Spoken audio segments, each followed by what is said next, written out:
Hey all, welcome to ShareTreck. This is Raj here. Friends, I'm looking at the CNBC website this morning and I can see that the futures are moderate.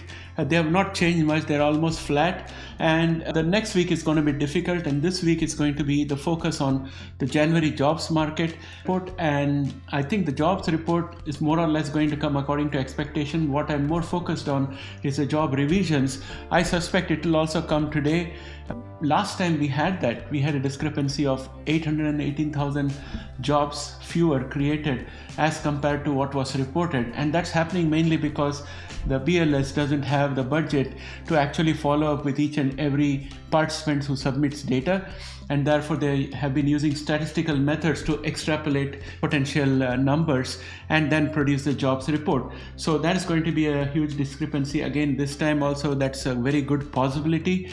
So we have to keep that in mind, and as a result, I think the next week outlook is a bit shaky. I'll also say that having heard Amazon saying that strength of the dollar is going to cause problems with their earnings, if you extrapolate that and look at Microsoft, Google, Meta, and other companies which have global income, I think that if you are going by the price to earning ratio, then that part of the valuation is definitely going to come down, and it will start coming down anytime soon. So that's why I'm saying that next week is likely to be difficult. And this video is a single video for AI and genomics because there isn't much that I can say today, and it's also the end of the week.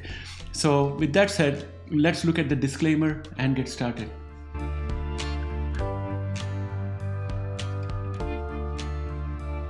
Welcome back, friends. We have the Nasdaq futures out here. Each of these candles is a one-day candle, and our all-time high is in sight. It's 22,079.75, and we have a little area left out there. We are still flat in the morning. MACD is bullish. Momentum is flat but above average, so it is still possible for us to move up a little bit.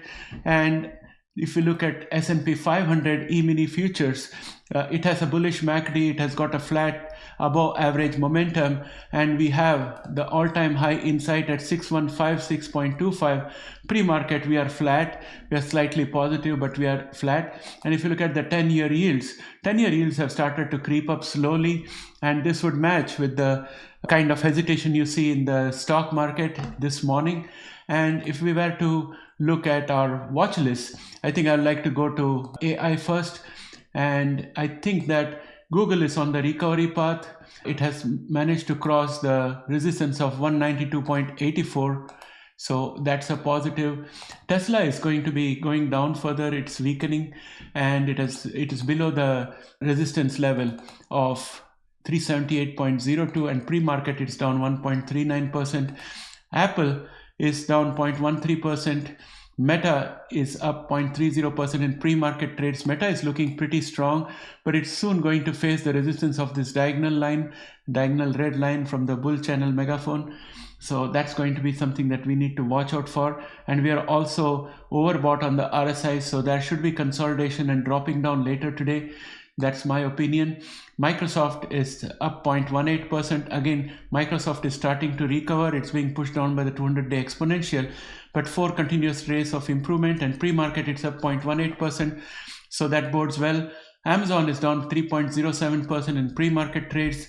Part of that is also because of their saying that strong dollar is likely to reduce the global earnings going forward. So that's being reflected out here. And we have Nvidia, which is recovering slowly and steadily.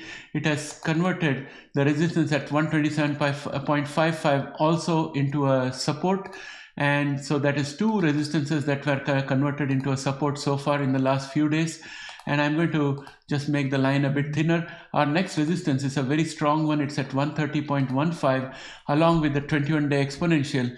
So I think the 21-day exponential is at around 119.99. So both of them together provide us formidable resistance. But I think Nvidia is on the mend, and all the huge budgets being allocated by Google, Meta, Amazon for infrastructure, data center infrastructure, all that, a good deal of that money is going to go for Nvidia, and some good amount will go to SMCI as well, and it will then flow into Qualcomm and other companies. So I think overall it is good for semiconductor sector. And Qualcomm is down 0.39% this morning in early morning trades, and AMD is down 0.43%, and Broadcom is up 0.66%. It is steadily going up, and the MACD is mending. So that's all I would like to talk about in case of AI. Now let's quickly look at genomics. Some of the stars for genomics were Verve. Verve had gone up in a sequential manner, and then it dropped yesterday, but this morning again it's gained most of what it dropped yesterday. It's up 2.63% in pre-market trade. The stock is still looking strong. The only problem is that the momentum has dropped, but it's still above average, so I'm still positive about Verve. Ginkgo Bioworks is up again another 3.36% this morning after having dropped yesterday. Caribou Biosciences has no trades pre-market. Next, let's look at CRISPR.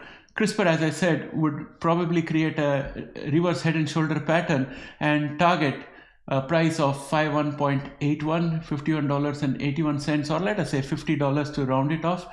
And for that to happen, we need to have the second shoulder to be completed, which means it has to cross a resistance of 44.58. Unfortunately, yesterday it took a deep dive back again and went below the 21-day exponential moving average.